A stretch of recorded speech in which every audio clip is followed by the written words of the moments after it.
हे बघ, मुलं झालेत म्हणून मी काही जॉब सोडणार नाही पहिले सांगते. आणि तसं पण ते दोघं घरात आहे ना, सांभाळतील मुलांना. सगळ्याच कामाला मी बाई लावणार आहे. बघ, जॉब सोडून घरात बसणं माझ्याकडनं नाही जमेल बाबा.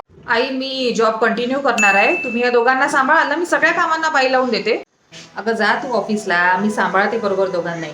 तू काही काळजी नको करू. आई, आम्ही 2-3 दिवस ट्रिपला चाललोय, तर या दोघांना बघाल तुम्ही. चलो, बाय बाय बेटा. हॅलो. अगं, माझ्याकडल्या पोळ्यावाल्या बाईंनी ना काम सोडलं. तुझ्याकडली येईल का माझ्याकडे? अरे यार, नाही येणार का? बरं ठीक आहे, बघते मी.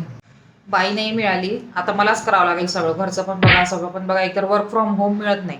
अरे बापरे, लय कंबर मोडली. नाही नाही, उठता बसता येते. ते बाथरूम मध्ये पाय घसरून पडली मी, ओलं होतं तर तुला त्रास होऊन झाला थोडासा. उठता बसता येते तसं करतो. हो, ऑफिस मध्ये खूप काम होतं. बापरे, तुम्हाला काय झालं बापरे?